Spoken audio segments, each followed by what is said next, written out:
దేశ రాజధాని ఢిల్లీలో వాయు కాలుష్యం తీవ్రత కొనసాగుతోంది. ఢిల్లీ పరిసర ప్రాంతాలను కాలుష్యంతో పాటు పొగమంచు పూర్తిగా కమ్మేస్తోంది. ఓవైపు పొగమంచు, మరోవైపు వాయు కాలుష్యంతో ప్రజలు ఉక్కిరిబిక్కిరవుతున్నారు. ఢిల్లీలో ప్రతిరోజు ఎయిర్ క్వాలిటీ ఇండెక్స్ 400 పాయింట్లకు పైగా నమోదవుతుంది.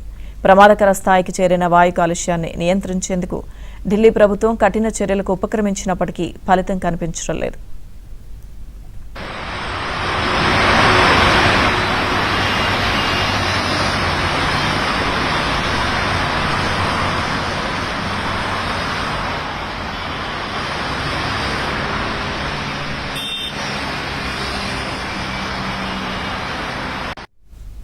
గ్రాబ్ స్టేజ్ 4 ఆంక్షల్లో భాగంగా BS6 ప్రమాణాలు లేని ఇంజిన్ వాహనాలకు నేటి నుంచి ఢిల్లీలోకి ప్రవేశాన్ని నిషేధించారు.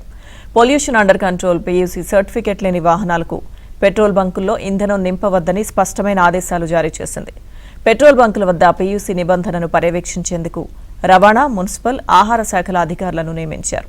ఇప్పటికే ఏర్పాటు చేసిన ఆటోమేటిక్ నంబర్ ప్లేట్ రికగ్నిషన్ కెమెరాల ద్వారా PUC లేని వాహనాలను సులభంగా గుర్తించనున్నారు. ఇక ఇప్పటికే ఢిల్లీలో ప్రాథమిక పాఠశాలలకు ప్రత్యక్ష తరగతులను నిలిపివేయగా కార్యాలయాలు 50% సిబ్బందితో పనిచేయాలని ఆదేశాలు జారీ అయ్యాయి.